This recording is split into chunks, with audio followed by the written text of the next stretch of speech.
we probably have most of the people that we're going to have. We have Okay. enough for a quorum. Yeah. I'll pass it over to the new real chair, chair. Mr. Bellamy Brown over there. Okay. And I'll shut my mouth. Well, thank you, James. I mean, you've done most of it. But obviously tonight's going to be the second training of NACOL, of our police oversight training. And I thank Cammie and Liana for coming tonight and, sharing some wisdom and insight with us and, helping us to, get more up to speed on where we should be as a board itself. So thank you both, and I'll turn it over to you. Great, thank you, Bellamy. I appreciate it. Let me just share my screen here.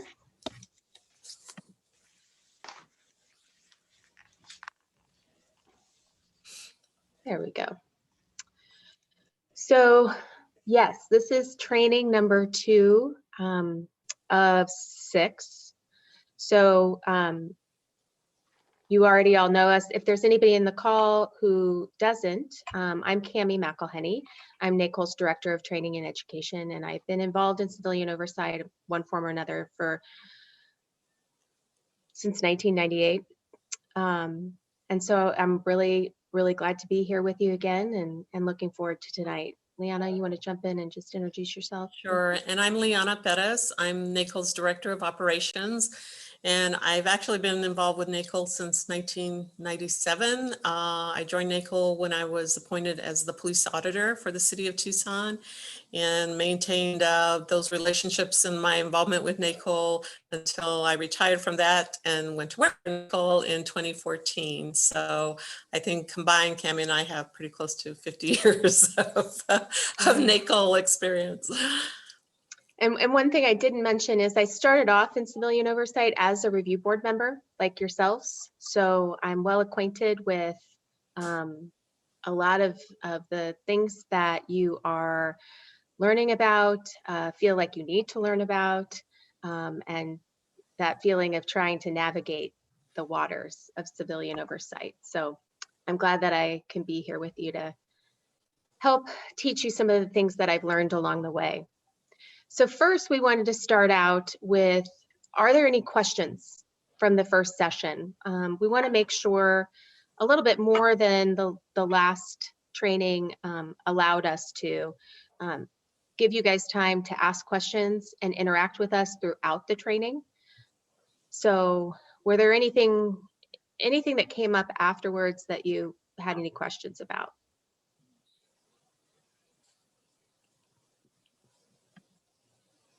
Okay.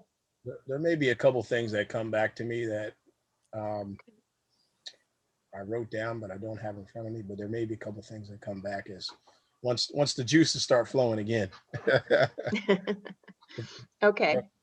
Well, we're open to those questions throughout, so don't hesitate if one comes to mind. One of the other questions we wanted to ask that, and this is something you don't need to answer now either, is that you guys are really just getting started. Even though you've been convened as a board for some time, you really are starting to get into the meat of it. And so if one of the things earlier we were talking about, if we did these normally in person and how we would do them, one of the things that I think has been a great benefit of doing them virtually is that we have the opportunity to do them in segments so that you have time to think about and talk to us about some of the challenges or concerns that you're having so that we can alter the training a little bit here and there to make sure that we're addressing the information that you need while we're here with you.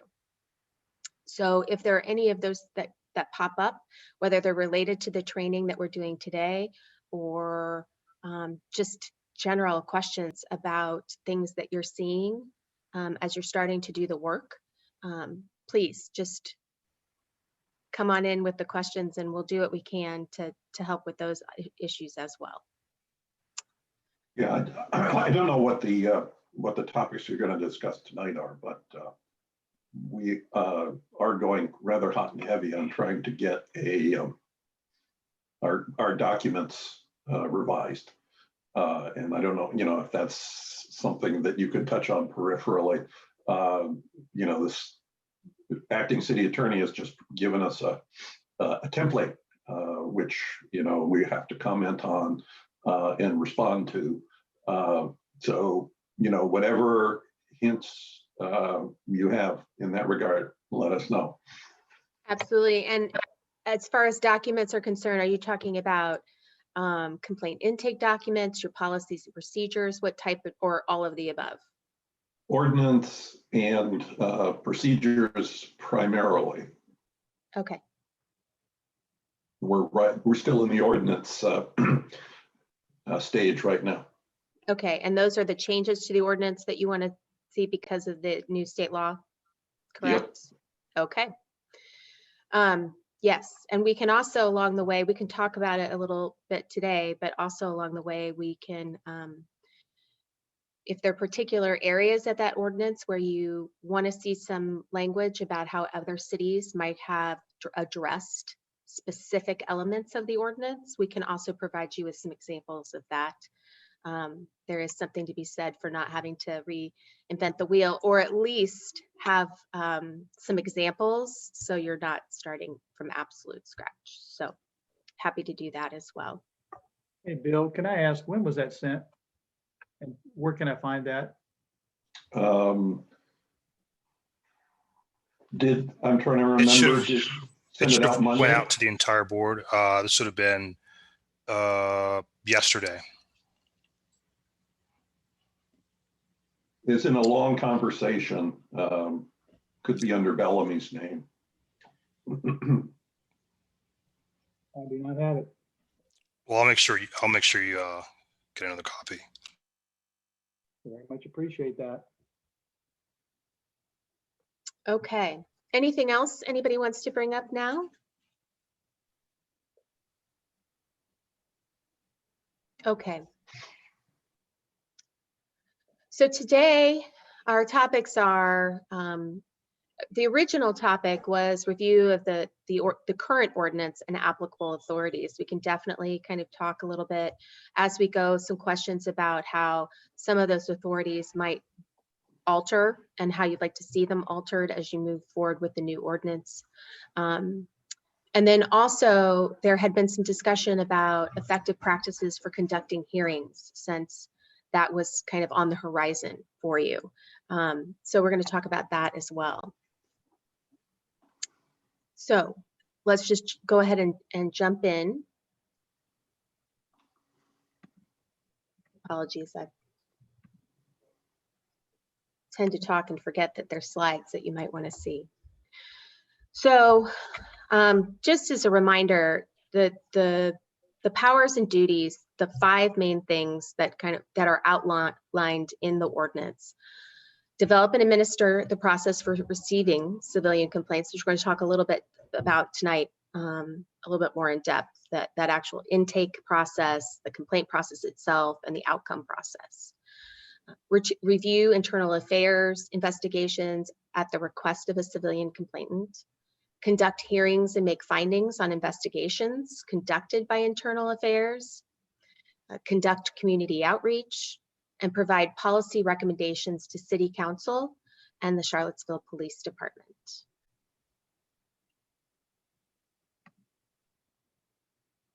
So Leanna, I'll hand it over to you for these next couple of slides.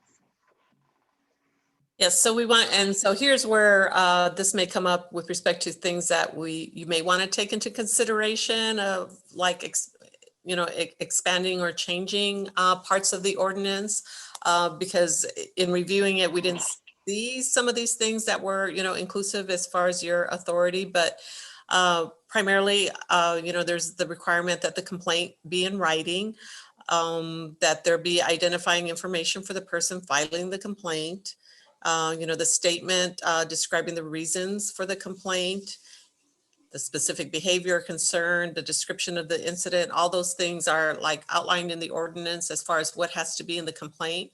I would suggest that, as the board, and perhaps even when you do hire your executive director, that you actually create maybe kind of a formal complaint form, so that those things are actually laid out. I think you get a lot more information foundational information if you have something that the complainant can follow.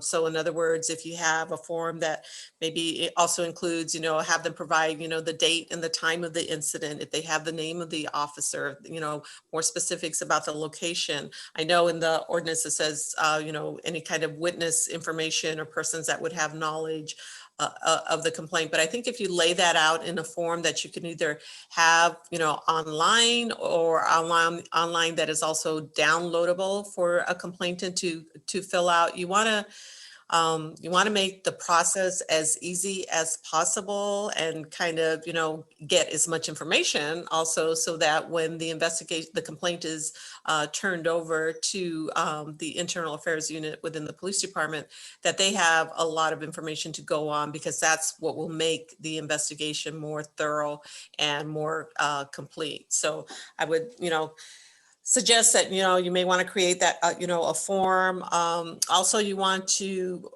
make the complainants, feel comfortable and safe when accessing the complaint process. So I don't know, and I know we're going to talk about it in a bit, but I don't know what the process has been so far in the year that you've been seated, as far as, how are complaints being accepted? Do they have to be, by mail, or are they physically delivered? And I know COVID has probably thrown a wrench in that process as well, but you want to create as many possible ways that a complaint can be filed. Are you going to take them electronically? Are you going to take them, over the phone?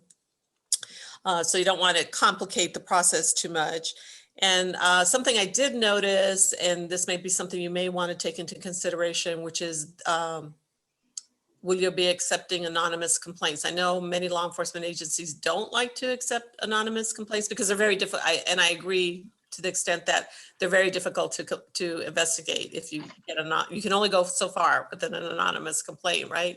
But there may be times that you may want to consider taking an anonymous complaint based on the particular allegation. I mean, if it's maybe an allegation of some kind of, corruption or behavior that, is potentially criminal behavior on behalf of an officer, and a citizen is maybe reluctant to file a complaint with their name.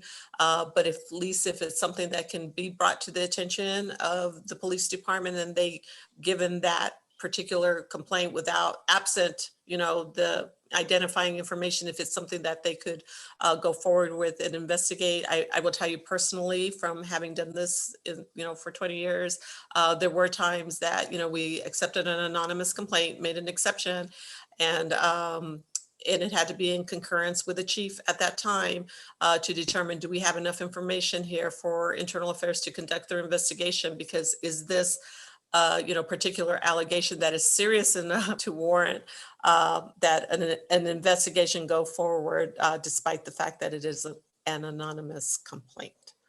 So I mean, I'm curious, and I know we want to make it as interactive as possible and stay on task, but how are complaints being processed right now? Are they actually being delivered to the city clerk, or are they where?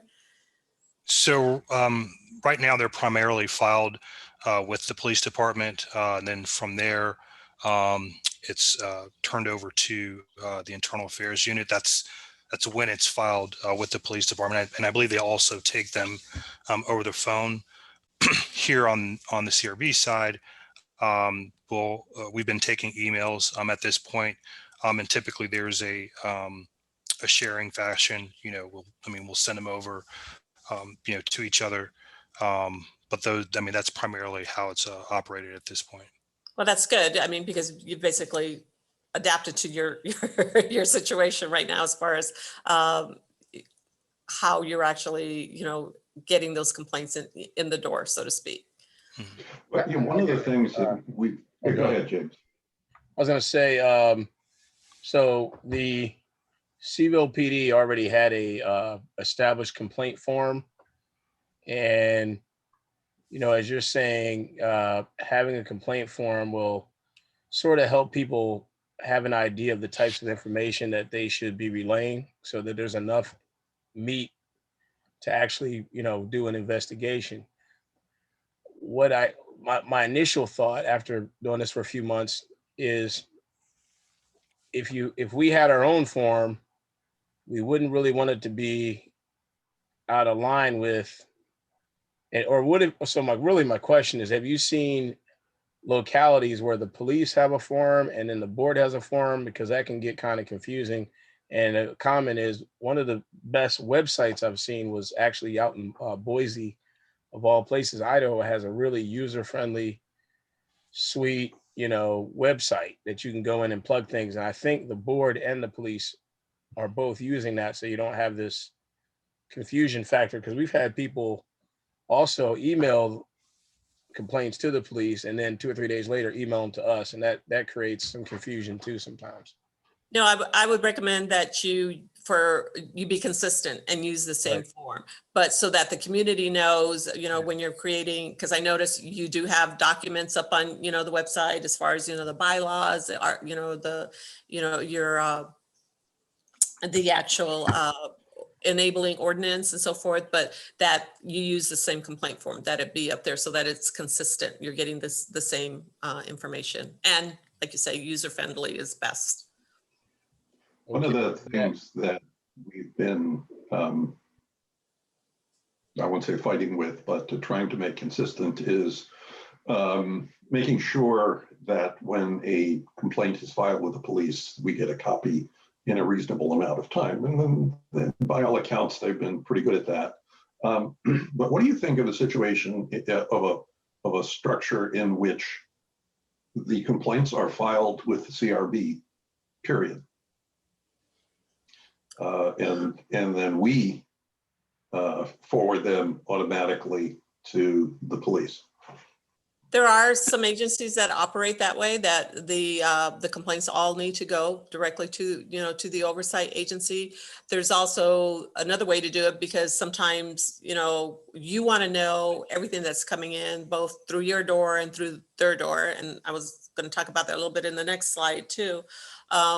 But there's also the possibility that maybe you ask the department to, I know that you say that they basically send you a copy of the complaint, but then there's that qualifier on there, something that if the complainant determines that they don't want the CRB to look at it, that may be something that kind of impedes your ability to actually look at everything. Is that was kind of like my concern with the language in there. So I don't know how that's, how that's affecting you.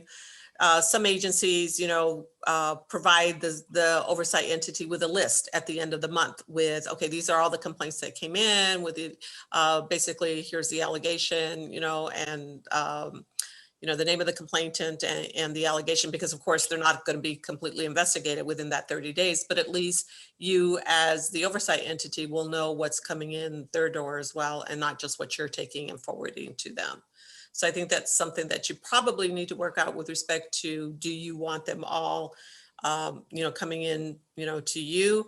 I think sometimes that's a little, especially for boards that meet, it'll probably be easier when you get your executive director in place, because then they're being filed there. But until that happens, for somebody to deliver, say they want to hand deliver a complaint to you, you're not meeting publicly, or you don't have an office during your regular office hours and so forth. So you want to make sure that you're getting all the complaints. And just to add a little bit, I mean, I think the end goal is to have a very accessible system for them to get a complaint to you, because I mean, in theory, people are going to feel much more comfortable complaining about the police to an outside entity than to the police themselves. Not everyone. And that's why you should still allow the police department to accept them, because you want people to be able to make the complaint where they feel comfortable doing it. And maybe that's someone who is feels that there has been misconduct right then and there, and they want to make the complaint. They don't want to wait and do it and later and add a second step to it. And so maybe they do make it with the police department. So, but I think eventually when you have the executive director, having them, that be the goal, that most of them funnel directly to you, I think is completely acceptable. Go to the next slide, Ken. Yes. I just, Leon, I didn't mention the other method is by USPS that we'll accept on this side as well. Okay, that's good. So according to your procedures, how it lays out, that if you take the complaint, then the complaint is forwarded to CPD for investigation. They have that 75-day turnaround. Is there something in the ordinance that basically says if they need more time, they can basically let you, submit a request to you or advise you that they need more time to complete an investigation? Or how are you monitoring the timeline, I guess, is what I didn't necessarily see. So there's when we get notified, there's a tracking sheet where we'll track the date it comes in versus when the 75-day deadline has expired, and so that's how we're able to keep track of them. Good. So that's a good balance. And I believe there is a procedure by which the Internal Affairs Director can request an extension, and I'm not sure who needs to approve it, but basically a 30-day extension. Okay. Yeah. Also, the internal policy of the police, the stated policy now, not that it has anything to do with our ordinance necessarily, is that they're going to get IA investigations finished in 45 days. So Okay. that's a lot better than 2.5 months. Right.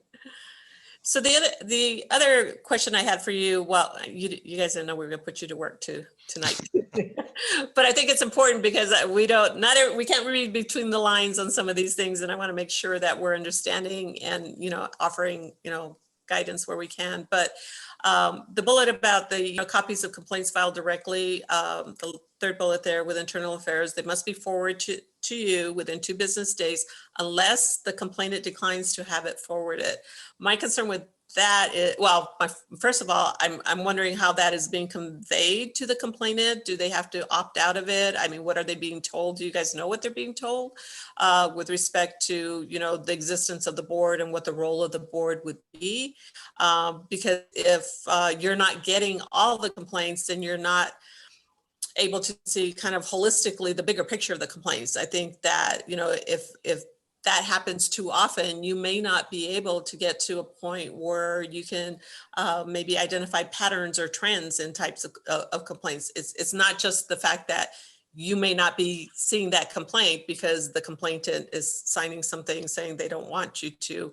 It's the fact that either the nature of the allegation or ultimately the outcome or the finding, that you wouldn't have that information to be able to looking holistically at the complaints and the types of allegations. So that was the point I wanted to make there. Yeah, and I agree with you. I wonder what the language is that is being conveyed to a complainant when they're at the CPD when it comes to the form. I know that we've had some conversation. Some of the board members have worked on a complaint form that automatically opts in at notifying the CRB when someone goes to the police department to make a complaint. But I still wonder, how do we check that language? Yeah, I would suggest that that's something you address or your executive director addresses right away, because again, like I said, it's not just the fact that you're not going to look at that complaint. You're not going to look at the whole picture of complaints. So. Okay. Okay. So next I'm going to talk a little bit about complaint results. So after the investigation is completed by Internal Affairs, CPD then has to provide you guys with a complaint letter, at you and the complainant with a letter of its findings.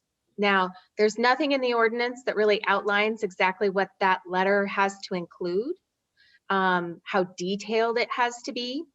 So that is something probably to address in policies and procedures and a memorandum of understanding with the police department if necessary, so that there's a lot of so that there's consistency and actual information that so you know how they got to their findings, because you don't get all of the information, which we'll talk about later. You don't get all of the information unless there is a review.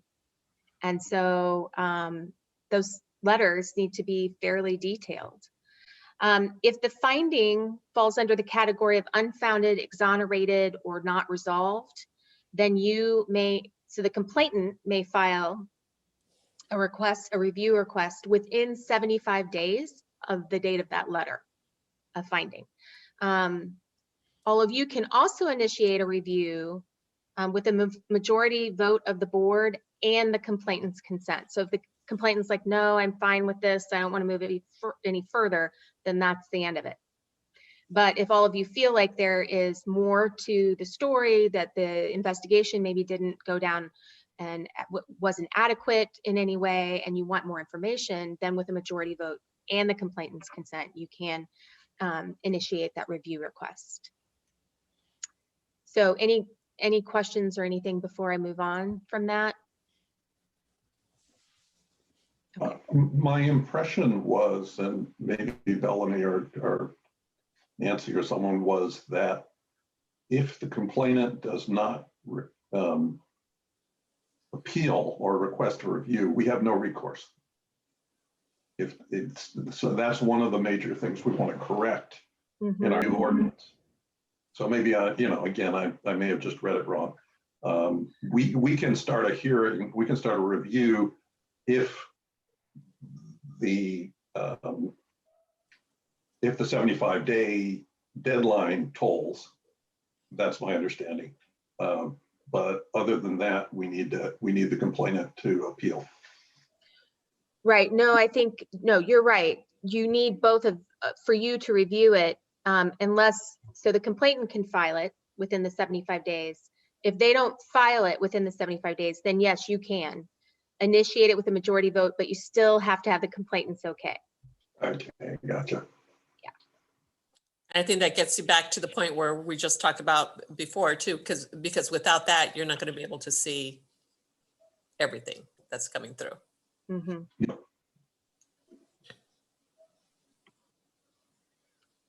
Okay, so next, let's talk a little bit about internal investigation reviews. So actually, we're not going to go, what we're talking about here is just the process within the ordinance and your authority within that process.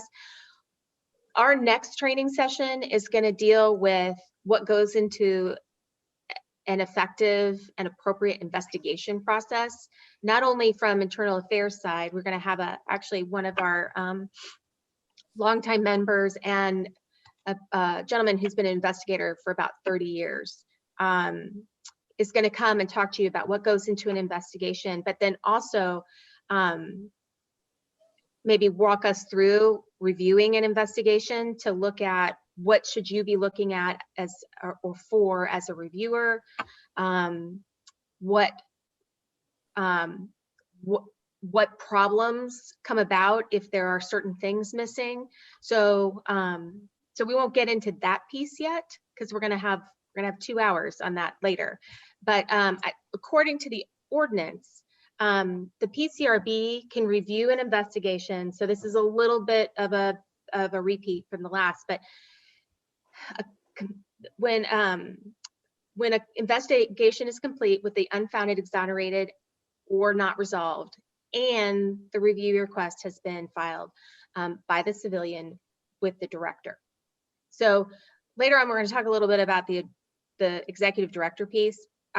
One of the things I noticed when I was reading through your ordinance is that there are a lot of things that have executive director attached to the action in your current ordinance. And so maybe we can talk a little bit about how those things are happening and what the kind of runaround has been at this point, since there isn't one. I know that maybe a lot of those issues will be resolved once the new ordinance is created, hopefully.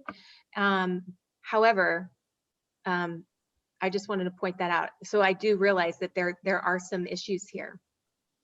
So one thing I did want to point out, and this can definitely be part of, Bill, you mentioned, the documents and you guys are going through them.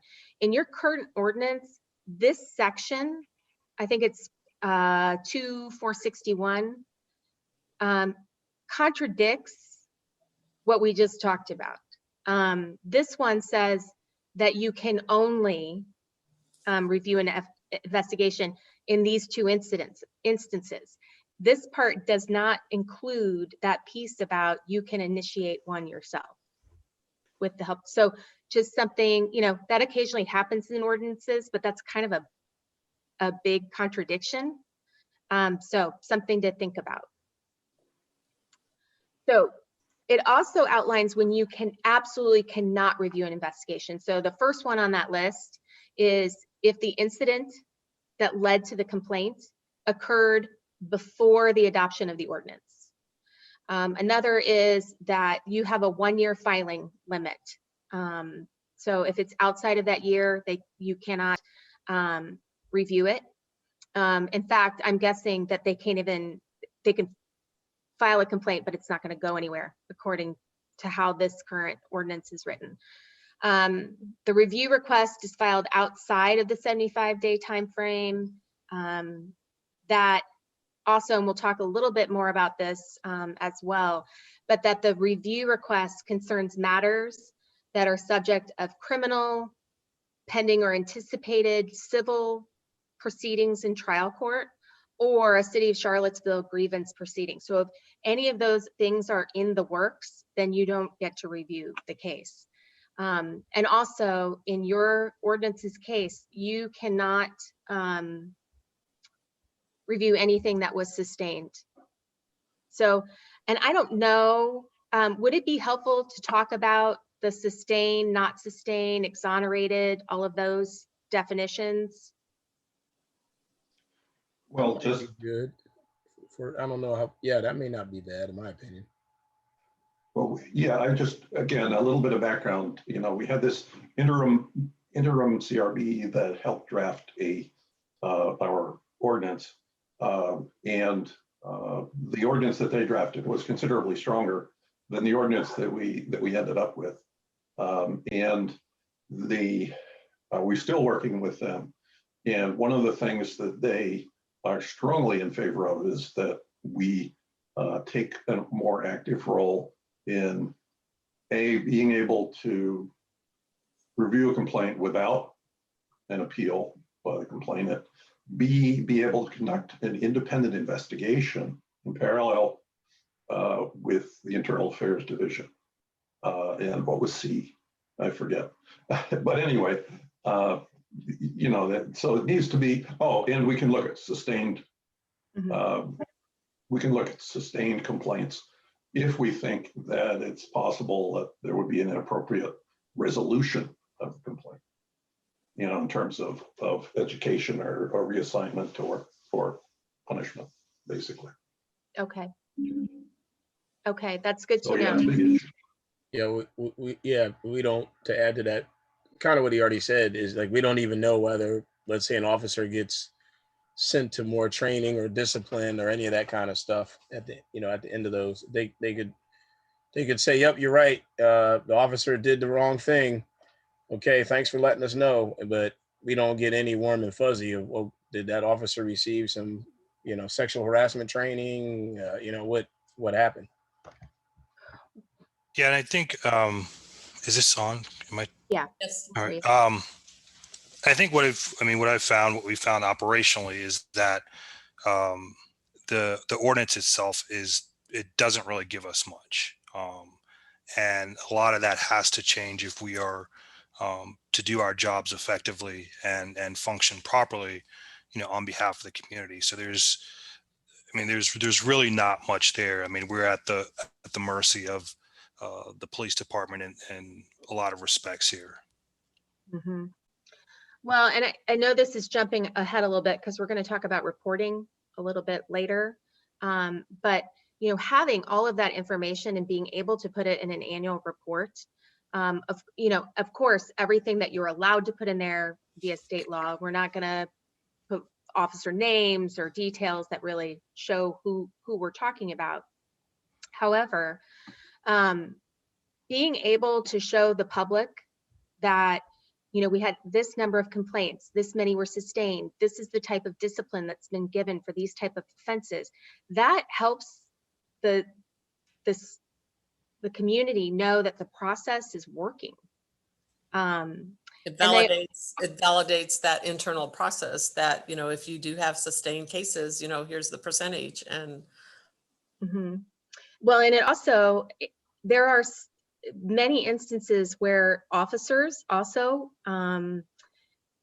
feel that that is beneficial, because then they can see that that discipline is being distributed evenly and fairly across the board, so that you don't have some people that are getting this discipline for a certain offense, but this group is doing the same thing, or this person did the same thing, and they got, you know, a couple days at their desk rather than a suspension. So, and I'm not saying that that's happening, but being able to be completely transparent about all of it is really helpful in the whole process in building that trust up.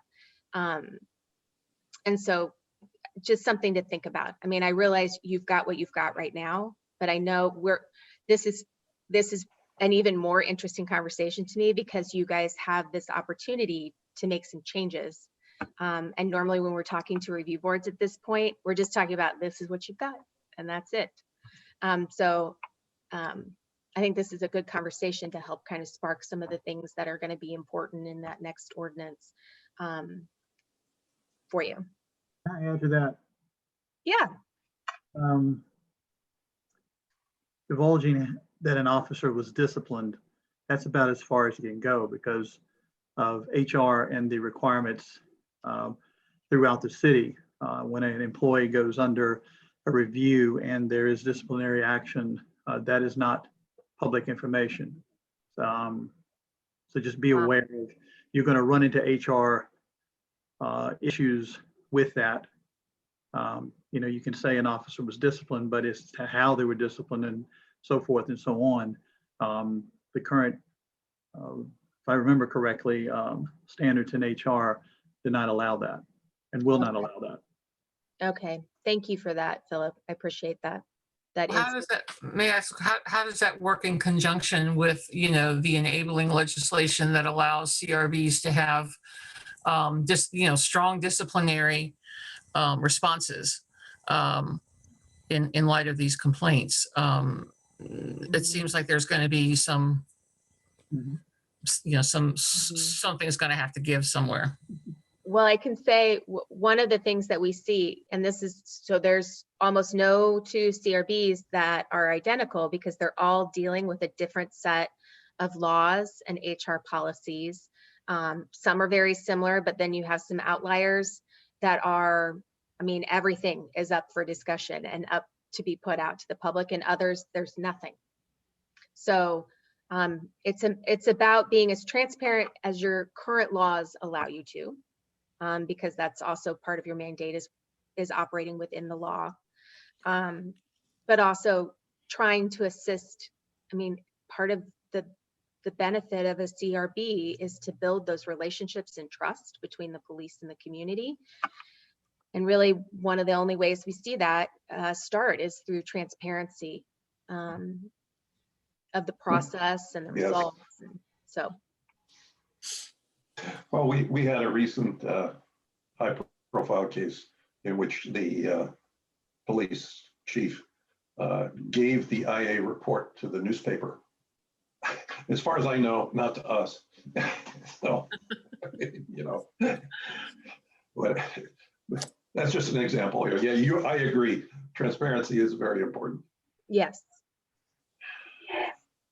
Okay, so I'm going to go back to the investigation. I want to talk a little bit more about that piece, about if it's subject to a trial court proceeding or a grievance proceeding, just so that you have a better understanding of what happens during that process. So if you find out that something is let me start over there. So you can act on a review request after the trial court has ruled, even if there's an appeal to that. However, in the case of the grievance proceedings, you cannot act on a complaint that is the subject of a grievance proceeding until all appeals are resolved. So there is a difference there. And then this is where the city attorney is very helpful, because they will be able to advise you of where you need to defer the process. A deferral of the process occurs when, as soon as you learn of the proceeding. Then you have to suspend the review. You have to defer the resolution of any proceedings. If you were in the middle of, say, a hearing and all of a sudden you find this out, then you have to defer and suspend any resolution. You have to notify the complainant of the deferral, and then you have to, and this is, once you have the executive director, this is something that they would be largely responsible for, is tracking the matter and then notifying the complainant once the process has resumed. So it's really important to keep the complainant informed during that process, so it doesn't seem like their complaint has fallen into some large black hole and is never to come back up. So I guess transparency all around. You just have to make sure everybody's very aware of the process and where you are in it at all times. So what do you think? What do you think of the idea? I mean, the most important new power that our state legislature has granted is involvement in the disciplinary process. And it seems to me that if we are involved in the disciplinary process, nothing's going to happen in the way of a grievance until after we and the police chief have worked out some kind of agreement on appropriate discipline. So maybe that grievance exception becomes a little less binding. It sounds like that is the case. And that's also something, as this, I'm sure that the city is also kind of working through that new state law and how they deal with it as well. And I'm guessing that there will be some new, there'll have to be some new language around it, because it can't be the same as it once was, in my opinion. Mm-hmm. Okay, so next up, I want to talk a little bit about access to material. So once the investigation is complete, and there is going to be a review. So we've gone through the letter of findings.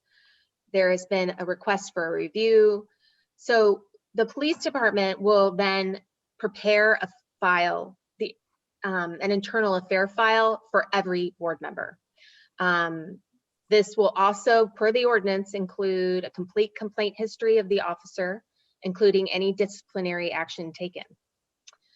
All materials and evidence used by the CPD during investigation. So that second part is incredibly important, and you would be surprised the number of review boards who don't get all of the information, because you can't really see if you would come to the same conclusion if you don't have all of the information. So it is great that you guys have the ability to get the same information and materials that CPD had when they came to their disposition.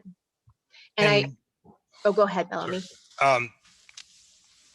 So you said that there are a lot of review boards that don't get that information.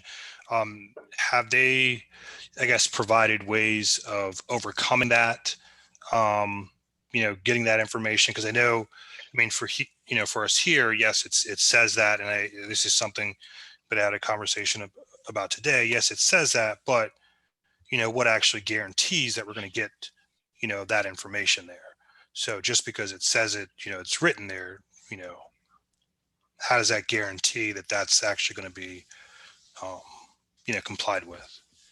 Well, I mean, the first part that helps is that it's actually in the ordinance, that it's not in, say, the policies or procedures or a memorandum of understanding. It's actually in the ordinance, so that's going to help. Now, I can tell you that there are cities that have to just do some ridiculous things to get the information. They have to bring their own ream of paper to the police departments to copy all the files. things like that.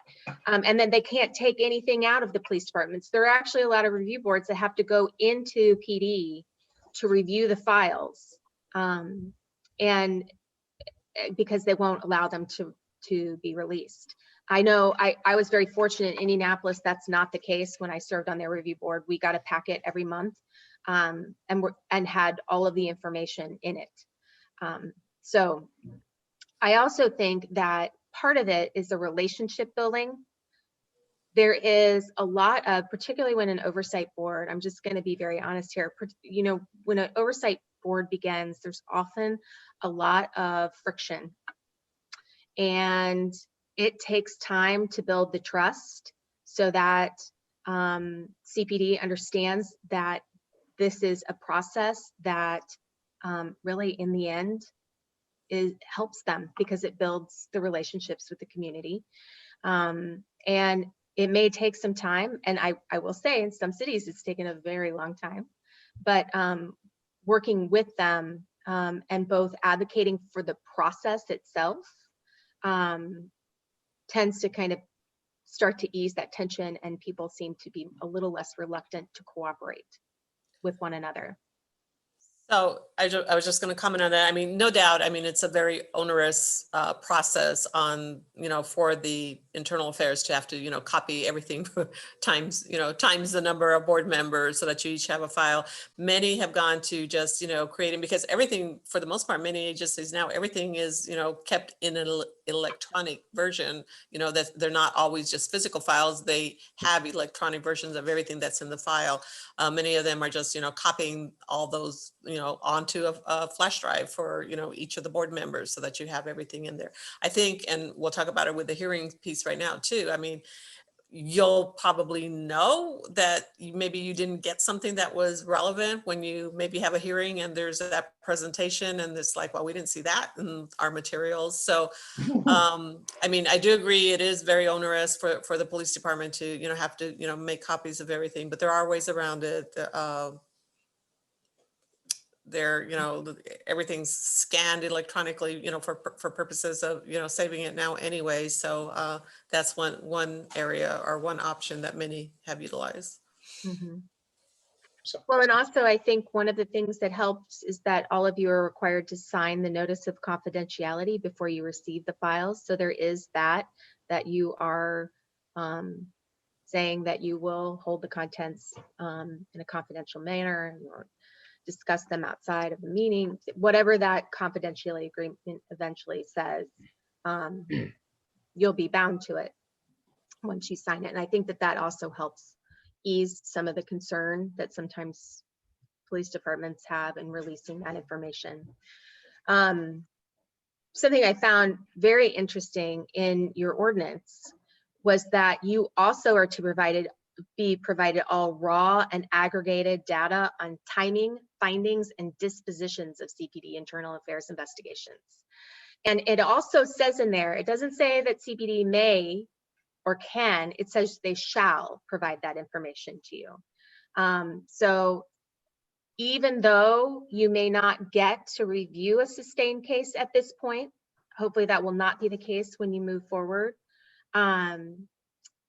You do get data. I mean, you should be receiving that data. Now, Bellamy, to your point earlier, I mean, it may be a while before that's an easy exchange of information, but I thought that was a great thing that was in the ordinance. And I know that the data was a piece that the original task force fought very hard for. So I was glad to see that was in there. Again, I just, and Bellamy may be a little bit more informed on this than I. What we get now is extremely abbreviated summaries of what happened this month for each IA investigation. It's like, is it, what directive was involved? What is the socioeconomic background? Was it sustained or not? I mean, it's really not very useful information about the circumstances and So again, we are trying to get a little bit more than that. I think one of the things we want to have is an auditor. I think our executive director really doesn't have enough to do, and he should be an auditor also. He or she should be an auditor also, who does periodic reviews of IA files and gives us summaries. I was going to say that may be, that's a good point, Bill. I was going to say that may be something that the executive director with auditing authority, because they are the ones that would be able to see the day-to-day, stuff that's coming in and have access. You may look at, how you want that position's authority expanded, because then, they're seeing everything and compiling information to report to the board on a regular basis as to what they're seeing, and like that, things are being looked at. I got a question for you guys. Charlottesville is a pretty small town. I've been here almost 30 years. There's almost no case or complaint that comes across our desk that probably 3 or 4 of us don't either know the person or aren't, don't know somebody they're related to. And one concern I have is, if we're in a hearing scenario, the defense could say, hey, wait a minute, he already knows this person, so he's more likely to be on their side or whatever. Charlottesville is small, and over time, I think we're going to probably run into scenarios with these hearings, potential hearings that'll come down the road where we know the people, but we're so small, even as a board, you don't want to, you don't want to eliminate 2 or 3 people either if they know somebody. So the people normally recuse themselves on, when it's a neighbor, a friend, a childhood buddy, how does that work? Yeah, you may want to put in a provision that, you can conflict out of something as a board member. But again, like you say, the chances are that there would be several of you that would know the person. And so that would be kind of detrimental to, operating and being able to maintain your quorum. I would think that you would have that provision to conflict out, but then also maybe a provision amongst your board members, maybe as part of their oath of office as a board member, that they can still, without bias or without any kind of other, influencing information that they would know. I don't know, pick the wording. I'm just kind of like putting it out here right now, but that they could still make a decision based on the facts. Because really, when you're listening, either reviewing the file or when you're actually participating in the hearing, you're basing your findings and your determinations, about how thorough or how fair the investigation was based on whatever what the facts support. So, taking all, personal knowledge of individuals out of the equation, as a board member, that should be part of, your training, part of, the oath you take in participating on the board. Could I ask a quick question? Mhm. Sure. I just wanted to know, is it necessary for the CRB to have the names of the complainants? Would it, this is just thinking through like a way to maybe limit this conflict that James brought up, that the director might know the names of the complainants and be the one reaching out to them. I think that would work just for, when you're doing your reviews and so forth, but when you have a hearing, that will become problematic because they would be coming before you as a board.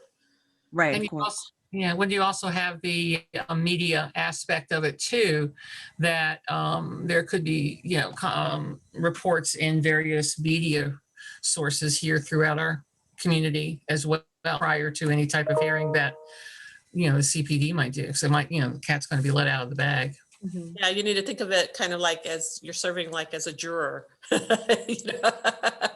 You're sworn to, keeping the information confidential and, not having outside discussions about, what you're reviewing and making your decisions on. One way that some other cities handle the composition of their board that might be helpful in this instance. And let me preface this by saying I understand that it's already difficult to find people to serve on boards. Is that a lot of boards have alternate members. So they have two people that are kind of waiting in the wings so that you always potentially have a full board to review cases. So if someone needed to conflict out, there's someone that could step in. And then also if someone, and this is another benefit of it, is that if someone resigns from the board, then you have someone already trained and ready to just come on in into the process. So something to consider, again, on the list of things, the wish list for the next ordinance, that might be a possibility to consider.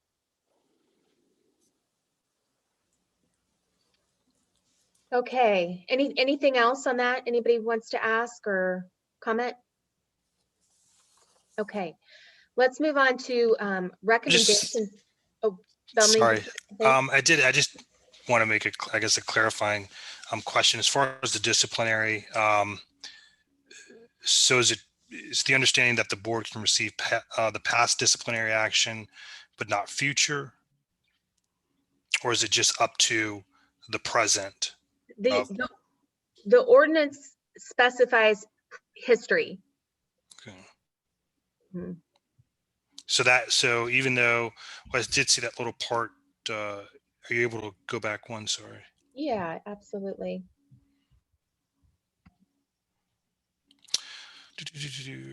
History, including any disciplinary action. So that including any disciplinary action. Oh, that's okay. Just the complaint history. So, okay.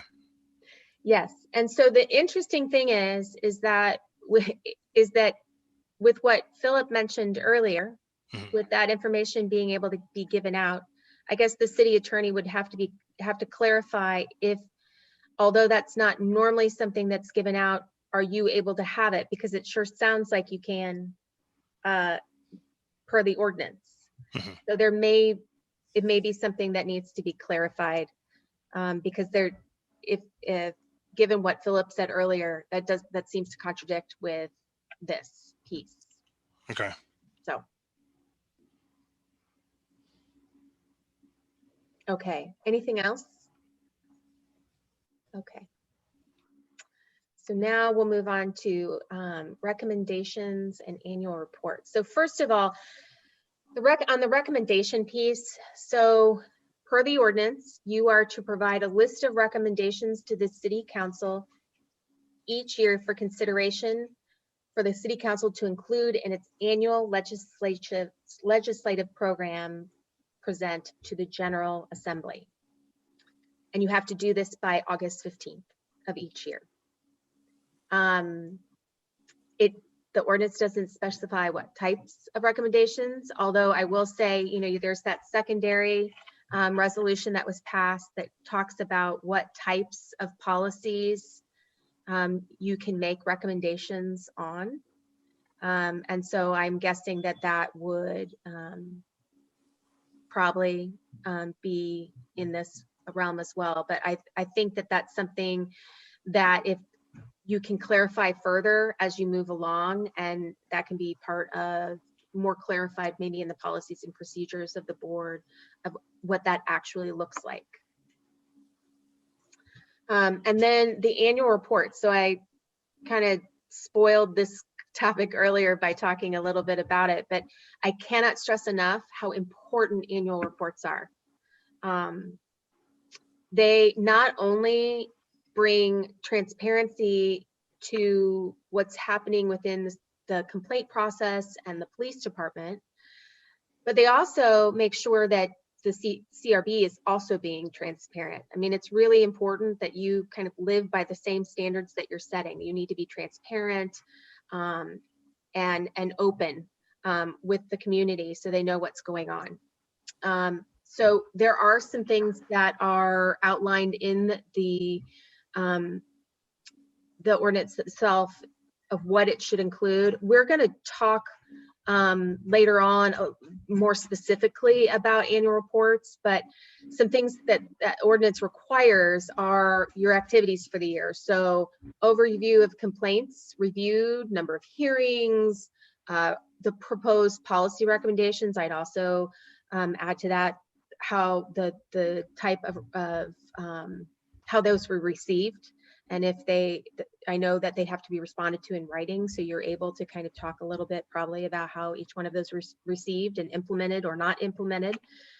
Some cities just talk a little bit about, we made X number of policy recommendations, including the following, and this many were implemented. I mean, you can be fairly narrow in your approach to it, and you can be or more expansive, and we can talk a little bit more about those options and look at some examples of CRB annual reports when we get to that topic later on down the road. And then also, I think something that's really important is the community outreach piece that you're required to do and report on. And we're talking about number of contacts with the communities. So like number of events that you hold, the type of events, what kind of information you're providing to them. A lot of CRBs do not only complaint and satisfaction surveys with the process, but also do some surveys of the community so that there's some information about how many of them actually know you exist or what you do or how you operate. Liana tells a funny story about the number of people that we've talked to in the last 8 months now about civilian oversight, who have called to say, I live in X city and I want oversight. What should I do? And the answer is, well, you've had oversight in your city for 30 years. So doing those surveys that you can make sure that how well you're known in the community so that you can make some more efforts in that regard to get the word out about what you're doing and what the process is really important. It also is great because it helps continue to set expectations. I'm sure all of you know you've been a sitting board for a while and you've been kind of had your hands tied behind your back in regard because you don't have the executive director yet. And there's some things beyond your control, but the community wants something to happen right now. And that's how it is in most cities. Like, okay, hurry up and do something. And then I think often they have these expectations that aren't realistic given the authorities that you've been given. So it's really important to use that annual report to also kind of get information out, help to educate and set expectations. And then finally, and again, we will talk about annual reports much more in depth in the coming sessions, and as well as community outreach. So finally, I want to talk to you a little bit about some additional considerations, some things that are in the ordinance that we didn't cover in depth today. One of them is the executive director. So I guess one of the questions I have is, are you at some point in that process? Do you know how that's going? Any information? That is a good question. Yes. Bellamy may know more than I do, but I don't know if you followed the city of Charlottesville over the last 6 months or even the last 4 years since 2017. But yeah, it's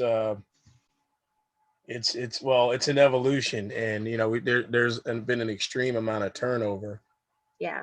Between HR directors, multiple city managers, there's a lot of, well, they're starting to stabilize, and I'll just say some positive things. But right now, I don't know, Bellamy, have you heard anything about where we are on the city manager? No, I haven't. No, I haven't. I don't have any updates at this point. I can follow up tomorrow and see if there's anything that's there. But typically, I guess before, both myself and Ms. Johnson were notified of the interview process approaching, and that hasn't taken place again. So I had heard at one of the recent city council meetings that it was important to get city managers in place, especially the one that will be in charge of DEI. So, Well, and if I could, I don't have really a specific update either. As what's acknowledged, there's been a tremendous amount of turnover, which has slowed it over. I mean, we had an original goal of being able to get someone hired by late January to mid-February. We've gone through multiple city managers, don't have an HR director at the moment, and has ground that process to a halt.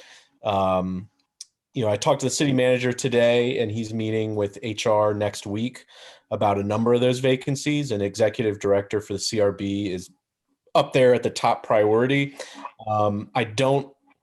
The goal was to get that city manager position hired before hiring an executive director for the CRB. That was on that original timetable. That has changed so much. I don't think that's the situation anymore, where we're saying that needs to be hired before we can hire the CRB executive director. But unfortunately, I don't have any specific timetable of when that, position may be able to come online. I mean, we certainly want to do it as soon as possible, but I just don't know the timetable. I want to just, agree with Michael here that I would be surprised at this point if we waited to hire the deputy director of equity and inclusion first, knowing how much it's necessary to have the assistance. And there's the PCRB and the Human Rights Commission have been in the same boat here. There's no head. It makes it very difficult to get the work done, and we recognize that. Thank you so much for the update. I appreciate that. And I think that just know that as that person comes on, more than likely that they'll maybe need some of the information that we're giving you now, and we're happy to share this with them. I know that you guys have the recordings and whatnot, but we're happy to share slide decks and some additional information as they come on so that they can hit the ground running, because I think you guys will be more than ready for them by the time they get there. So yeah, got a quick question for you. We were instrumental in creating, particularly Bill, the job description. And I had heard a rumor, I don't know if it's true, that what ended up happening too is, I shouldn't say, what typically is the type of profile that applies for that kind of job? Because it's really, you probably wouldn't meet 3 people that have ever been an executive director of a PCRB, and probably nobody in the state of Virginia. Maybe there's 2 or 3, because there's only 3 boards in Virginia right now. 10 years from now, that'll be different. So I keep kind of hearing that a lot of police officers apply. And of course, we're not to say anything bad about police, but I don't think that was really our target market. So what is the profile that you've kind of worked with that takes that position?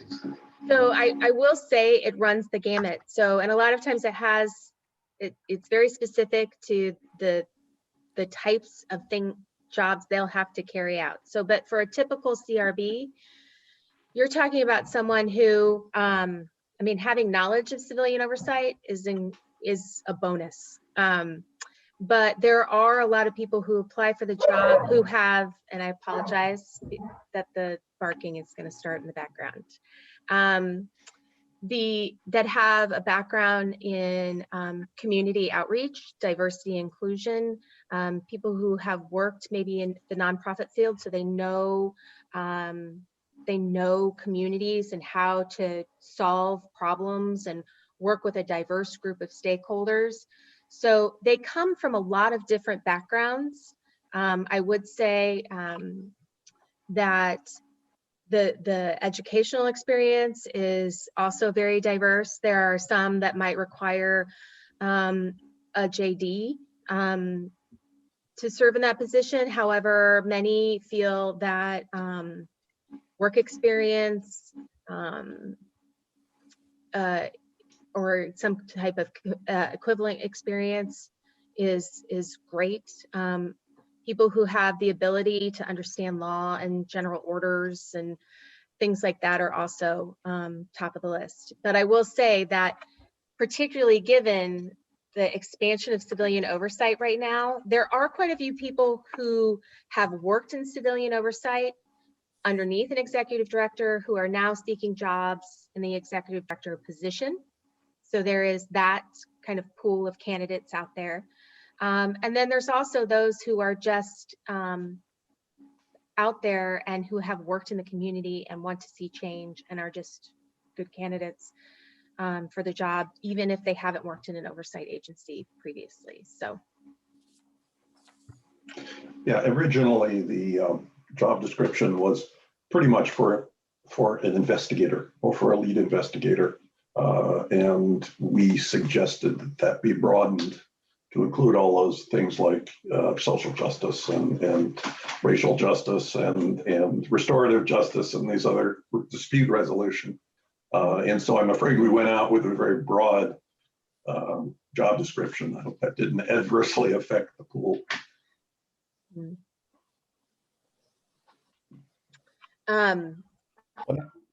So I hope that helps those things that I mentioned.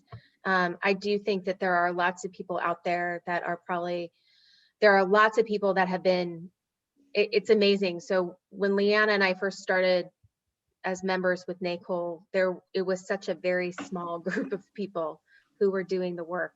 And now you're talking about thousands of people out there who are doing the work. So there's probably a bigger pool than you might expect, but they might not have been executive directors. They could be deputies. They could have an investigator background or a community outreach background, but they could be excellent in the director position as well. So.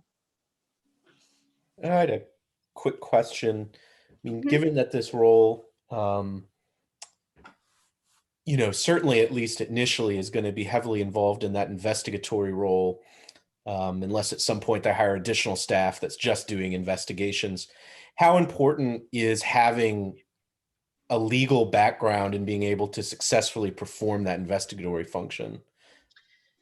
So if you have in any agency that is actually doing investigations themselves, then you would probably want someone who has experience in that. They don't necessarily have to be a lawyer to do that.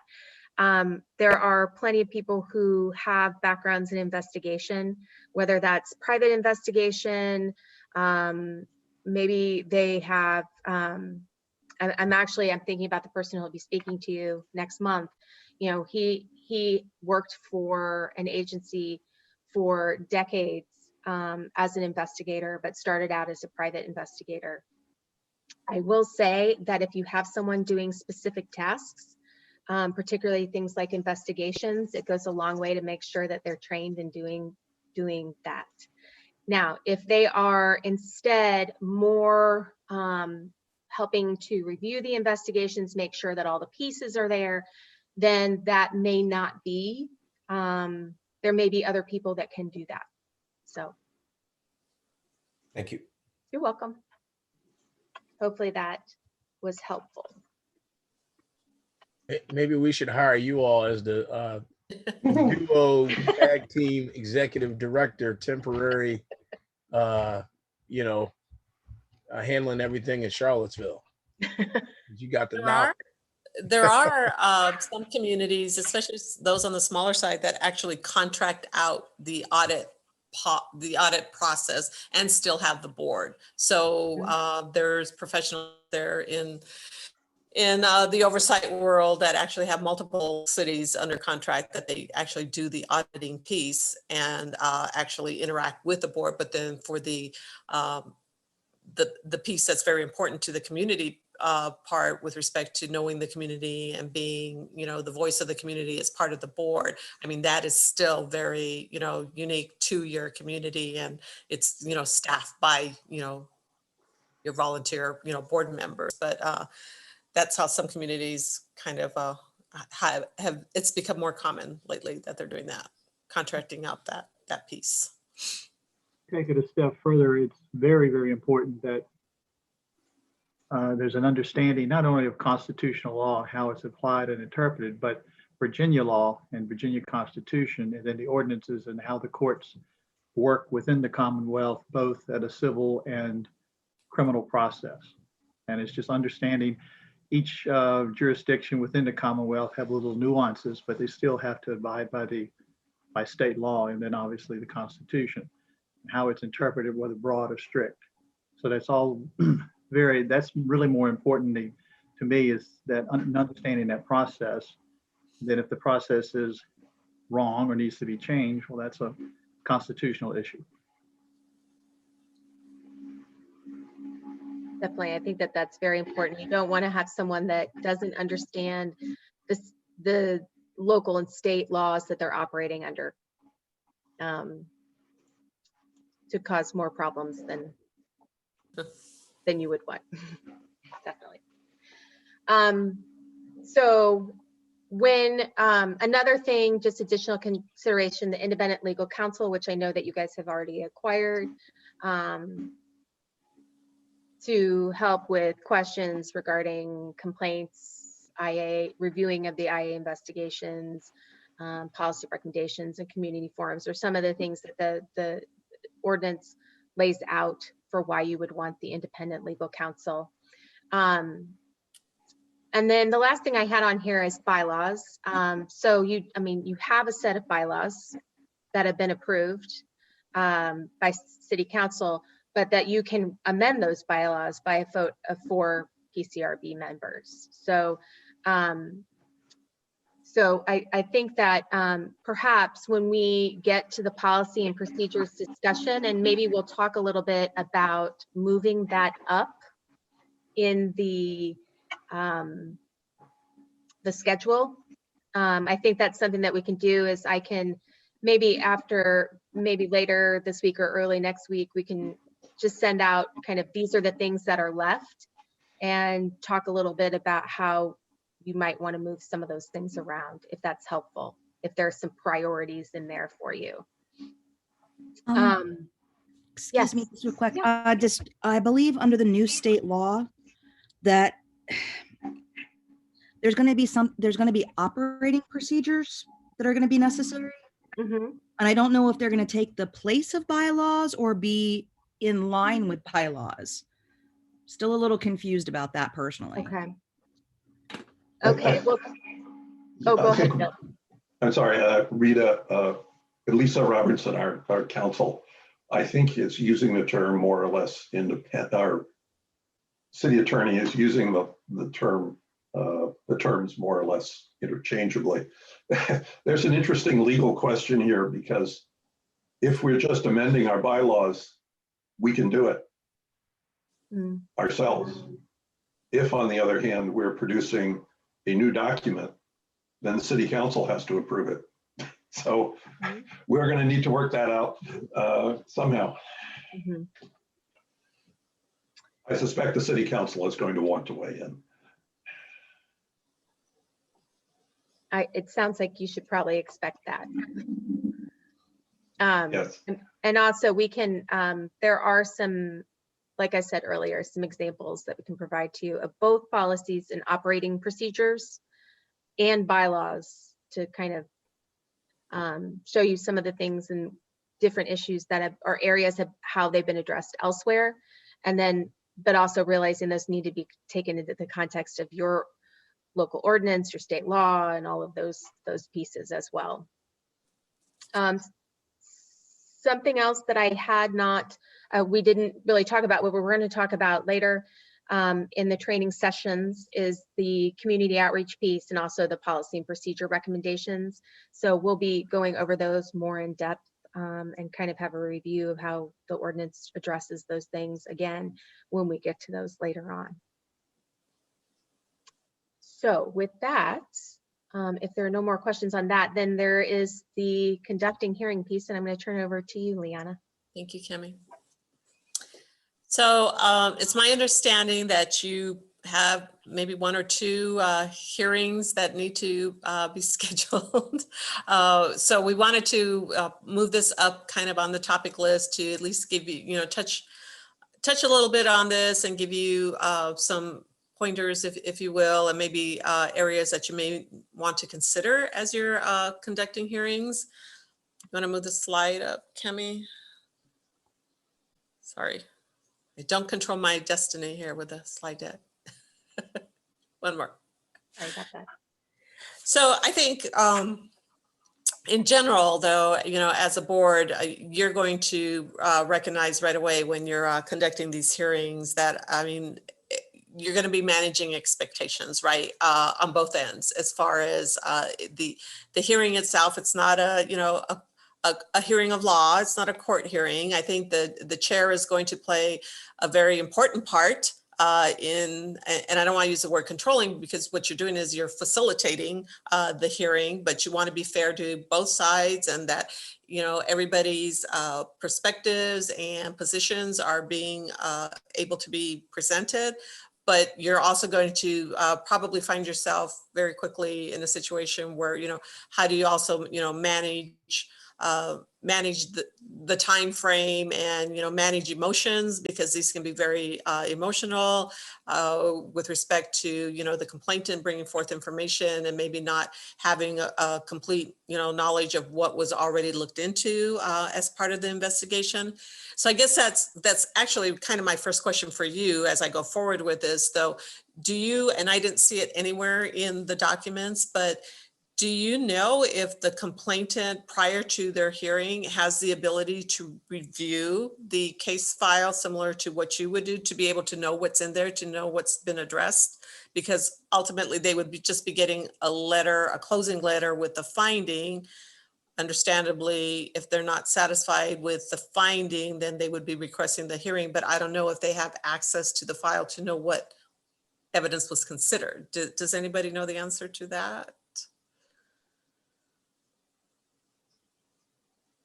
Well, I don't recall having seen anything in our, Yeah. in the ordinance that says they would be allowed to see that. So Yeah, I didn't. Go ahead, Bellamy.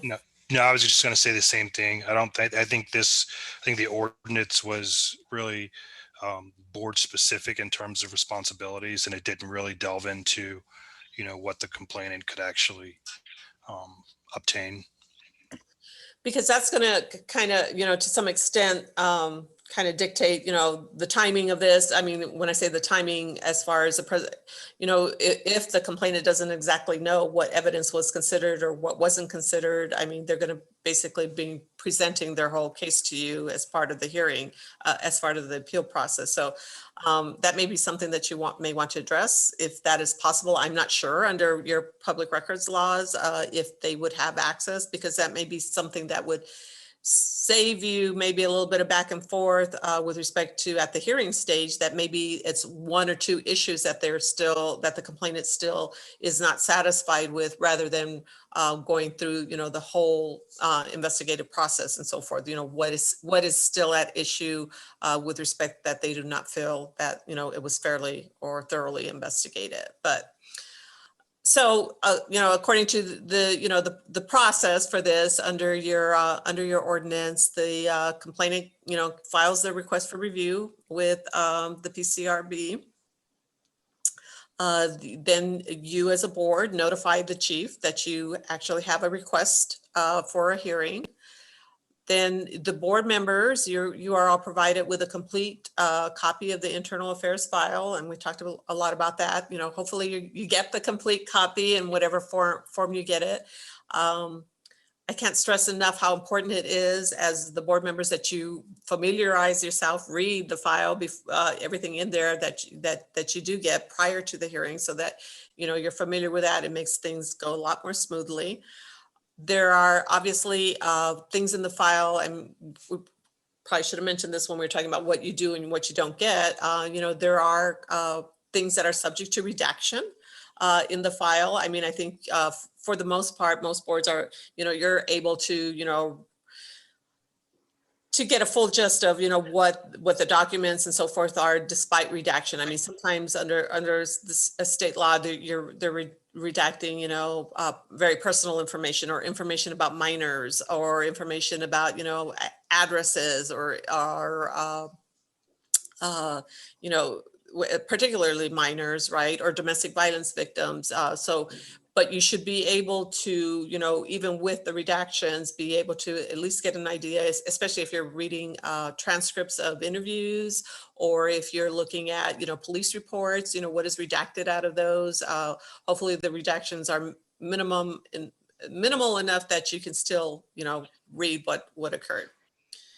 As Cami said in the previous conversation, you will get a copy of the subject officer's complaint history and any other material evidence that's utilized by internal affairs to conduct their investigation. I don't know if I ever asked you, are your officers, do they have body worn cameras?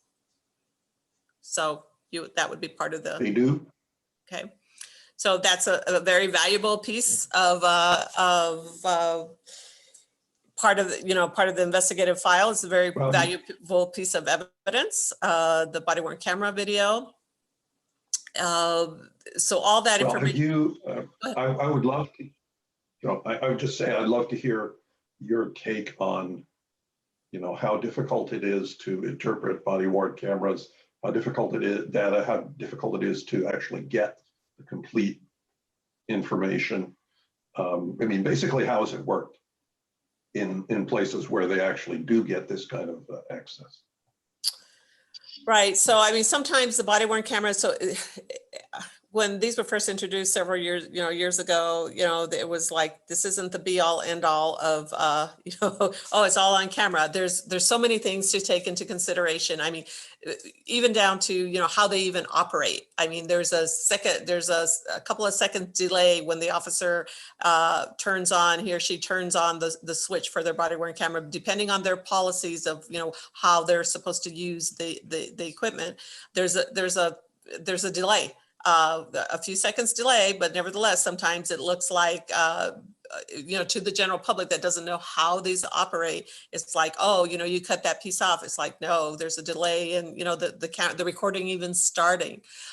Every department has their own policies with respect to, how the officers, when they are supposed to be using the body worn cameras. They're also subject to having redactions on them as well.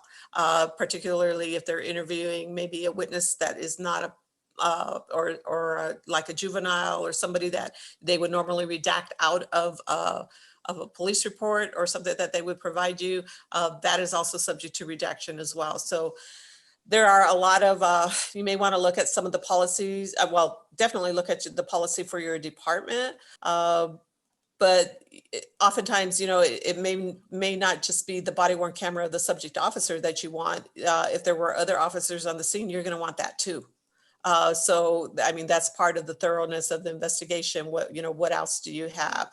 And because that's just a piece of the puzzle, so to speak. But again, people, when these were first introduced, thought, well, it's on camera. Well, sometimes it's not picking up, because you have to understand, sometimes what the officer is seeing is maybe not always necessarily what the body worn camera is picking up, because the officer's eyes can be looking at something out of the focus or the view of where the camera is being directed. So it's not a panoramic 360 view of things. So I think it would be important that the board gets training on the body worn camera, the use, the policies, and maybe there's actually some very good instructors across the country that have kind of dissected, how body worn cameras are used, and what you see and what you don't see with this technology. Yeah, thanks. But another thing to add to that too, we had an event in Charlottesville where a couple of events where body worn camera footage was released. But then, I think what the police were saying is, well, there may be some personal information of people that were, I don't know, in the background or whatever. But you just wonder how much of an edited product you could be looking at sometimes with those cameras, right? It's better than no camera at all. But there's that other factor of, okay, by the time I got it, well, is everything being shown? Of course, nowadays there's cameras everywhere, so I guess you could, if you had an investigative authority, you could, if an incident occurred where there's, stores and, other cameras from businesses, you could probably acquire that too. Of course, that would just depend on where the incident occurred, but Right, and that's what I was gonna suggest. I mean, Yeah. part of that, that evidence is also, camera, almost every corner has a, has a camera now, the traffic, on the traffic intersections and stuff, there's video evidence, everywhere. So that is actually also, part of, and not only that, if there's witnesses that, I mean, and we know that witnesses and bystanders are recording as well, and those are, potential sources of evidence as well that needs to be collected as part. There you go. Yeah, I think it's a lot about it is understanding that type of evidence is so important, but you also have to understand its limitations. It's Correct. just kind of understanding that the full 360 of what you're looking at. So we want to go a little bit to the hearing process. On the next slide, Kimmy, please. So here again, so Bellamy, I'm sure you or your co-chair will be the one to facilitate the process. I know that you have your draft procedures on the hearing process right now. I was curious to know if you've had any public comments on that. As of date, I was told that it was out for public comment. Yeah, it's been posted on the website. I mean, we haven't had, I guess, any comments at this point. We've worked closely with one of the, I guess, local organizations that cover a lot of, I guess, the criminal justice space. Their counsel has reviewed it and hasn't, brought back any comments from there. We did have, I guess, a discussion with our legal counsel regarding, this particular hearing procedure versus what could be down the road. And, there were some, I guess, additional questions like procedurally there that we would have to, work through. But as far as any other public information or comments, we haven't had any. Well, I think the way you have it laid out in the draft is pretty good. I mean, I think that you've addressed most of the process. I think it'll be important, obviously, as a chair, that you kind of want to briefly address, to maintain the smooth process, address the Robert's Rules of Order for sure, so that you have a process that's run smoothly and people aren't talking over each other. I think there's a section on there too about there are parts of during the hearing that you have the ability to go into closed session. And I think as a board, you need to decide, it's probably going to be individual based on, on each particular case that you're listening to. But I think for the sake of transparency as a board, that would be something, if you go into executive session or what have you, you would want to announce, that you're going in. You don't have to say specifically why, but I mean, you would use that cautionarily or with caution rather, as to when you actually go into your closed session for transparency's sake. The other thing, with respect to, the presentation of, throughout the process, as far as, are you going to put limits, time limits on how often or how much time individuals get to speak? And that's why I asked the question about if the complainant would have a chance to review the actual complaint file, because I mean, you may want to put time limitations or not, because if they haven't had a chance to review the file, chances are they're going to be making a pretty extensive presentation, especially if they feel they have a lot of witnesses and information that they want you to consider. And again, going back to my recommendation that everybody review the file ahead of time, that will be helpful for you as, as board members, that you're very familiar with the file as they are presenting, their the items that they want you to take into consideration.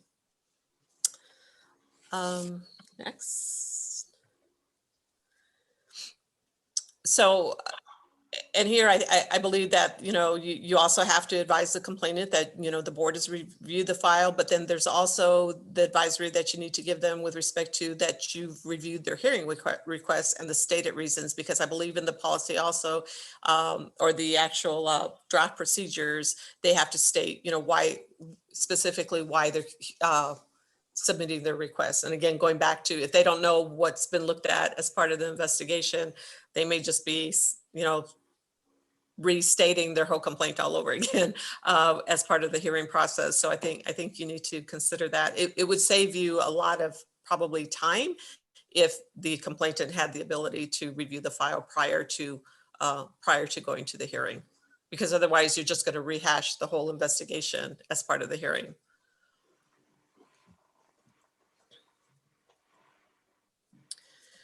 So the next slide, some of the things, and I know Cammie, we're going to talk more about an actual investigation, but as elements of an actual good investigation, thorough, fair, complete.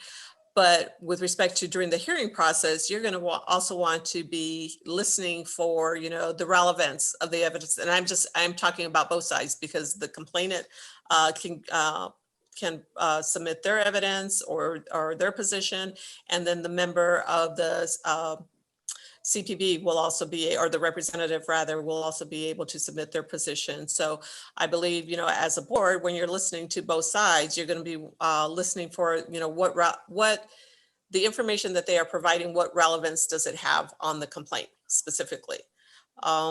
Is the evidence being supported by facts? It can't be hearsay. It can't be, because you're basing your findings and determination on facts. So any evidence that is supported by fact is very important to consider.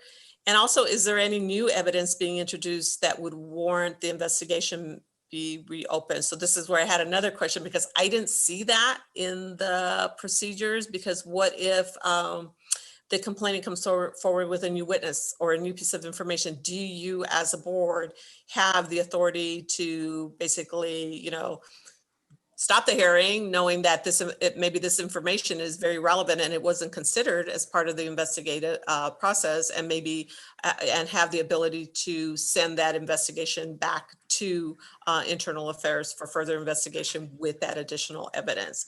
I didn't see where it was clearly spelled out there. I think there was a reference to section 2461, but it didn't really specifically say if there was any new evidence that was presented at a hearing, how that would be taken into account. I would suggest to you that, if it's very important, witness or very important piece, somebody's cell phone video or something that that Internal Affairs did not have as part of their investigation, that would be something that you would want to give Internal Affairs the opportunity to review that evidence as part of the investigation. That definitely needs to be looked at, because too many times in cases in Virginia, evidence was not allowed in within the time frame of the investigation or subsequent date thereafter, and new information had been found to either support or weaken a case. So that really has to be looked at. Yeah, you never know what you have to have some kind of a policy or procedure within your within those operating procedures for the hearings on how you would do that. It may just be that you just stop the hearing altogether and say, okay, you're going to suspend the hearing until that evidence is is considered. Yeah, and it looks like from the existing ordinance, the only thing that's in there is that you can request an investigation of issues with the investigation process. Correct. But not necessarily a re-investigation of the complaint. So yeah, I think you need to strengthen that area and actually articulate it a little more clearly as to what that process would be. So next slide, please. So the ordinance allows you as the board members to ask clarifying questions of the complainant following their presentation to the board.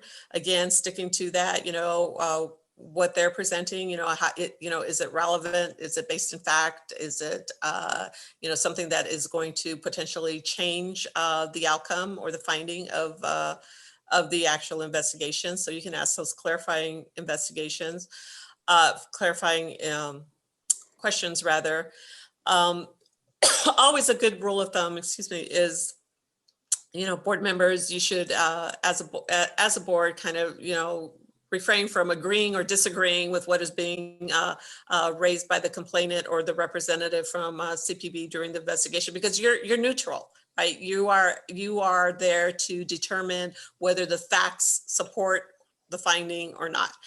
So you are that neutral body. So once you start, even sometimes the verbal cues of and I'm very guilty of it, the nodding of the head and so far, or any kind of comments, you are there. Your credibility as a board will also be on display, so to speak. So you have to be careful with any kind of comments. You're collecting the facts, you're letting everybody present their information, you're clarifying, you're asking those questions, but you should refrain from any kind of commentary or statements that show that maybe you're prejudging or you've already come to a conclusion without even, considering, everything that's being presented, because you will have that opportunity to do that when you make your final finding in writing. You also then, have the opportunity to ask the clarifying questions of the CPD representative. I would think that, once you get your executive director in their position, or if it ends up being like an auditor type of a position, if it's a file that they've looked at already, that they may be able to ask some of those clarifying questions before it even goes to hearing, so that maybe it is more, a more complete file if there's glaring things missing. But you certainly have the authority to do so during the actual hearing itself.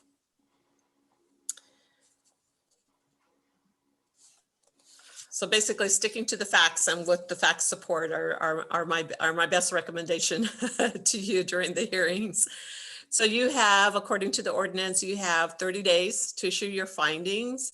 So you're going to probably need to make either a protocol or a process, an established process as to, does the full board have to agree on the findings, and how are you going to write the findings? I mean, are you going to do an actual report on it, or are you just going to agree or disagree?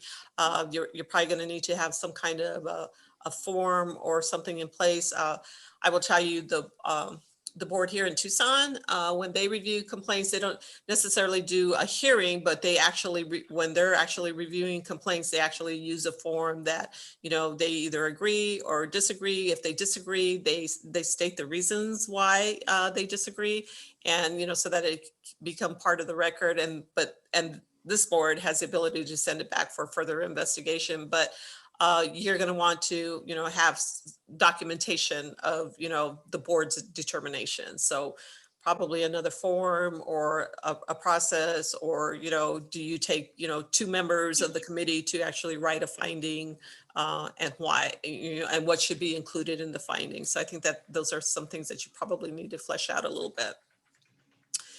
So your findings should be based on preponderance of evidence. So everybody knows the difference between, preponderance, reasonable doubt, and clear and convincing, right? Investigations such as this, these are not criminal investigations. There's a more administrative types of administrative investigations. So they go by the rule of preponderance of evidence, meaning, it's more likely than not that the incident, you have the facts to support that the incident did or did not occur. So it's more like the 51% rule.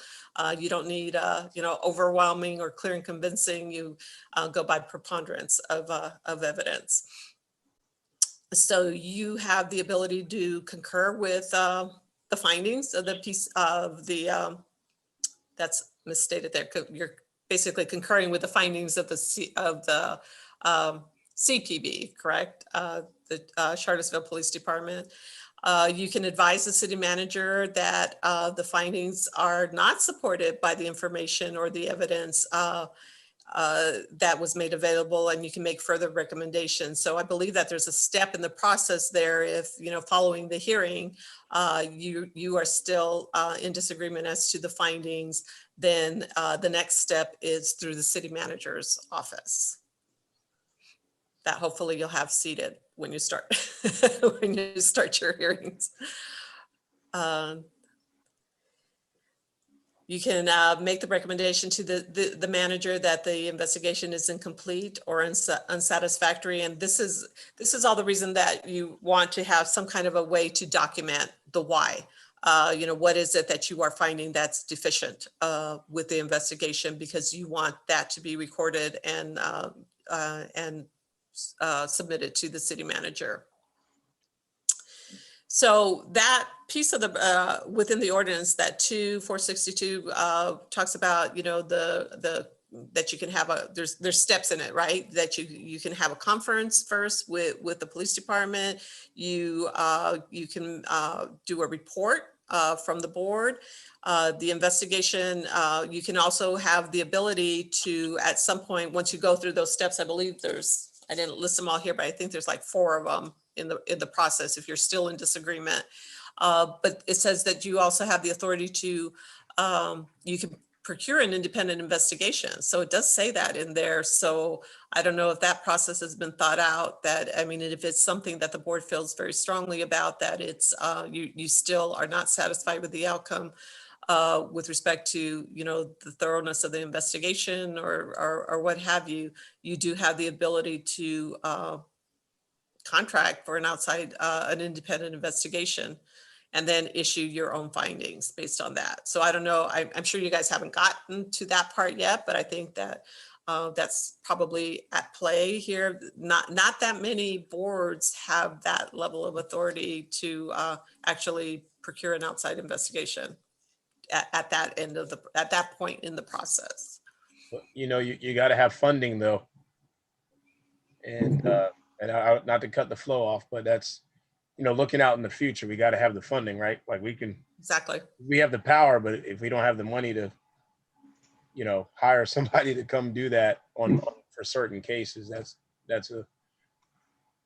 But it's nice that you potentially have opportunity. the ability to do so written in there, and hopefully that stays within there. Cammie and I, our mantra is always, the quickest way to make an oversight entity, regardless of its structure, ineffective, is to not properly fund it. Because if you don't have the staff, if you don't have the resources, if you don't have the ability to pay your outside counsel or pay an outside investigator, you will be ineffective. Do you know of any DOJ grants or law enforcement grants that would be applicable to something like this? I know it's a new field, but there's all kinds of grants out there that every now and then you can latch on to for some money. Right. So currently, most of those, I would think that a lot of those grants, if they existed, would come through the COPS office. Many of those are very geared toward the law enforcement agency end of things. However, I can tell you that we're advocating for grants on the other end. So I'm hoping that some of those, I don't know of any right now, but I'm hoping that changes in the near future. I think with some of the attention, obviously, over the last year, there's been a lot of private foundations that have kind of stepped up their support in various areas. So I think that maybe that is something that potentially in the future should, be on the horizon. We get that question a lot, even the funding to set up, oversight entities. It's just like, well, who funds that? It's like, it's funded by the local jurisdiction. So that becomes a challenge. Especially after this last year of, the pandemic. A lot of municipalities are having their budgets slashed. And so the first things that go are not the essential, the essential services, it's some of these additional things. So securing funding for a lot of these additional things is sometimes a huge challenge. So. let me ask you about, William and I were talking one day. He mentioned something about a course for, getting maybe investigator certification. Have you seen boards, where they look at the lack of funding and they begin to take some things into their own hands? Are there, certain certifications like I said, a investigative certification, or if your executive director can take on some auditing roles and they get, some kind of auditing certificate? Because I think, you almost have to be prepared to play a lot of hats, a lot of roles, right? Right. We're all volunteers, all have different levels of busyness, but you got to kind of be able to move along hoping and asking for the money, but knowing, particularly now with the pandemic and the budget shortfall or whatever, kind of got to look for opportunities then to sort of take, do more with less. That's always Right. the government way of doing stuff. But Right. Well, There is ILEA, Cami, is that correct? yeah, International Law Enforcement Auditors Association does do some auditor certification that is specific to law enforcement. But to your point about volunteers taking on the investigative role, so I will say, so investigations take a tremendous amount of time. And so there's always the concern that even if you have someone now who's willing to take the time to get the investigation piece certification and do investigations, there's no guarantee that there will be that person later on. And so that it is better to have it funded and part of the budget up front, because you really want someone who is trained in the investigative process to be able to do those, because that also garners the support of police when they see that those are being done by qualified professionals. Not that none of you could become qualified to do that, and some boards do have people who have those kind of certifications. There's also you don't want to not, I mean, cities, well, anybody, putting your money where your mouth is shows a level of support, and you don't want to necessarily quickly, and I apologize to those who are in charge of the budget who are on this call, you don't necessarily want to give them a quick out in supporting the mandates that are in an ordinance, because you want it to be an effective process. And so I'll go back to my first point. You might have the people to do it right now. That doesn't guarantee that you'll have people to do it in the future. Or people who take it on now and say, oh yeah, I can do that. And then they get into the middle of an investigation and realize, I have another job. I can't do this. Yeah, So I think that, Oh, go ahead. I think I feel more comfortable in general with the idea of a professional investigator who with a certification, who can sign off on an investigation rather than trying to keep it in-house. And that's also, I think, liable to be, assuming we don't have that many investigations, that's liable to be a relatively inexpensive option. Yeah, it's probably not going to come up every single time, but I mean, there may be that one case or that, for the year that you're just like not comfortable about, the thoroughness and still have issues, with respect to the investigation. And, do you have the ability to procure that outside independent look at it? And Nancy, were you going to say something? Well, I was just going to, Cami, I was just going to agree with Bill's comment about keeping it not in-house. And I think you brought out some reasons why. And I was just wondering, how do you keep that as a CRB member to be open if you're someone that's decided to get this investigator certification, you're doing this investigation and you have a set of facts that And how does that, affect your view of the hearing if it goes forward? And I think also that we, that we should ask for what we need when it comes to, the current budget. If we need it and justify it, then we ask for it. Doesn't mean we get it, but it's better to ask because you might receive. Similar to Yeah. the training that you're getting, as a board. I know some of you last year when you were first seated took advantage of the our annual conference training. We at NACO actually do what we have the CPO program, which is a Certified Practitioner of Oversight. I know some of you are, starting that as well. You take, it's like 45 hours worth of training through, NACO for the CPO program, in addition to other different levels of criteria that have to be met for.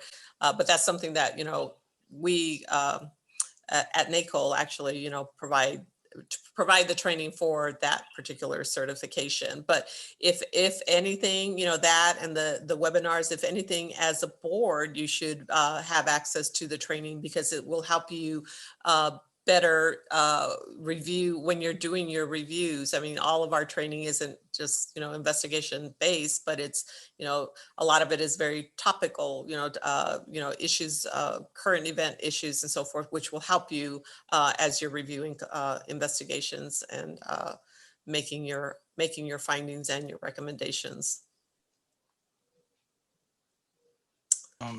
And Liana, Cami, I just noticed that it's Yeah, we're done.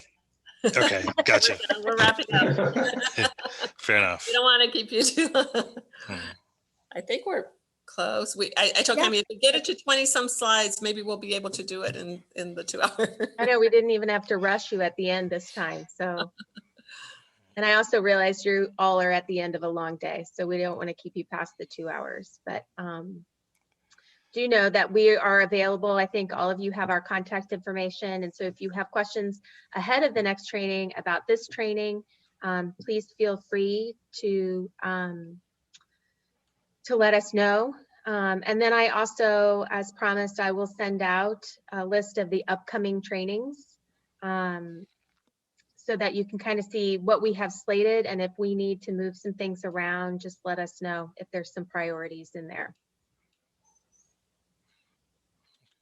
Okay. Does anybody else have any more questions before? I guess we just close it out. Thank you very much, guys. That was very, very informative. Thank you. It helps when we're able to be very interactive with you. All right. Thanks a lot. All right. Yeah, Thank you, thanks. everyone. Have a good Thank evening. you. We'll see you next month. Okay. Thank Bye-bye. you. Thank you. Bye-bye. Good night. Bye.